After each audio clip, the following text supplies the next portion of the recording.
Hey guys, welcome back to my YouTube channel. In the previous video, we are discussing about the types of matrix, and we have discussed our last matrix, matrix A theta, and we are going to continue the types. तो next है हमारा unitary matrix.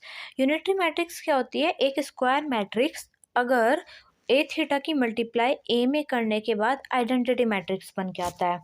क्या steps हम इसमें follow करेंगे? Example के through हम देख सकते हैं। ये हमारी मैट्रिक्स ए है, इसमें पहले हम ए बार निकालेंगे यानी कि कॉन्जुगेट निकालेंगे उसका, फिर उसके बाद ट्रांसपोज करेंगे ए बार को ताकि ए थीटा आ जाए, फिर ए थीटा जो आएगा उसकी ए में मल्टीप्लाई करेंगे तो वो आइडेंटिटी मैट्रिक्स अगर बन के आता है तो वो हमारी यूनिटरी मैट्रिक्स होगी।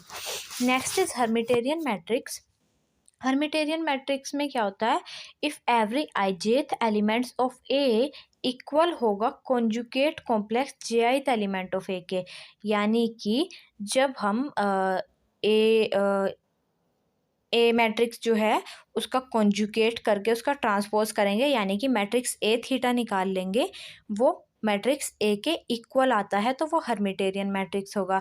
स्क्यू हर्मिटेरियन मैट्रिक्स जो है वो हमारी सिमिलर है हर्मिटेरियन मैट्रिक्स के, बस डिफरेंस इसमें ये है कि जब जो हमारा ए थीटा होगा वो माइनस ए के इक्वल होगा, नेगेटिव कॉन्जुगेट कॉम्प्लेक्स के इक्वल होगा।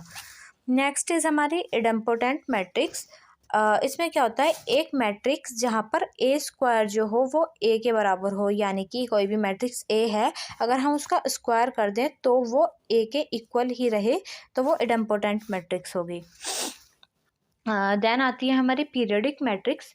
पीरियडिक मैट्रिक्स क्या होती है? When a square matrix when number of rows and number of columns are equal, satisfy a relation ak plus 1 for some positive integer k, so it is called periodic matrix। यानी कि एक square matrix जहाँ पे number of रोज और number of columns equal होंगे क्योंकि वो square matrix है, वो एक रिलेशन को सेटिस्फाई करेगी कि ए के प्लस 1 जो होगा वो ए के इक्वल होगा, कोई भी पॉजिटिव इंटीजर होगा इसमें के, और इसमें क्या होता है?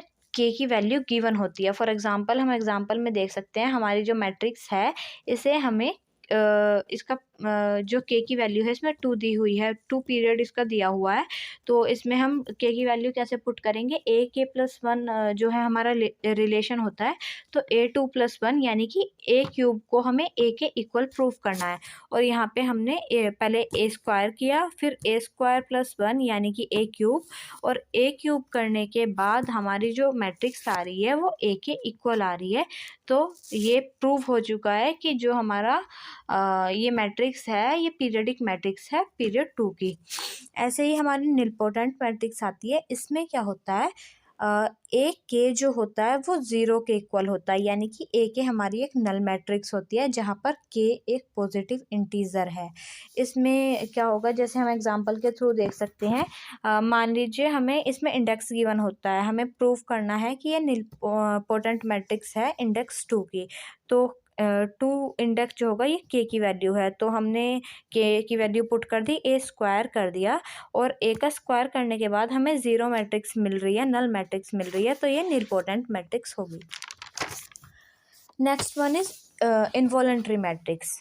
अगर हमारा ए स्क्वायर ए के इक्वल आता है तो वो इनवॉलेंट्री मैट्रिक्स होगी। ये हमारी इडम्पोटेंट मैट्रिक्स के सिमिलर है, और इसमें एक नोट पॉइंट ये है कि 1 स्क्वायर जो होता है वो हमेशा इक्वल टू 1 होता है, तो जो हमारी यूनिट या आइडेंटिटी मैट्रिक्स होगी वो हमेशा इनवॉलेंट्री मैट्रिक्स होगी। देन आता है इक्वल मैट्रिक्स।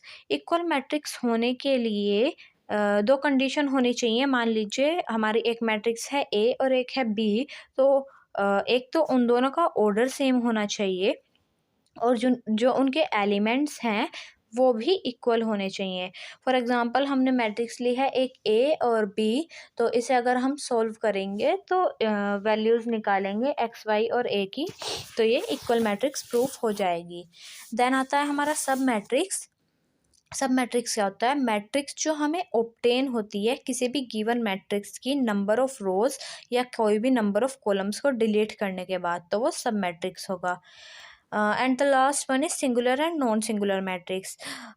एक मैट्रिक्स ए सिंगुलर तब होगी अगर वो एक नल मैट्रिक्स होगी, यानी कि वो इक्वल टू ज़ीरो होगी, और अगर वो इक्वल टू ज़ीरो नहीं होती है तो वो नॉन सिंगुलर मैट्रिक्स होगी। और यहाँ पर हमारे टाइप्स ऑफ मैट्रिसेस ख़त्म हो जाते हैं। Thank you so much, that's all for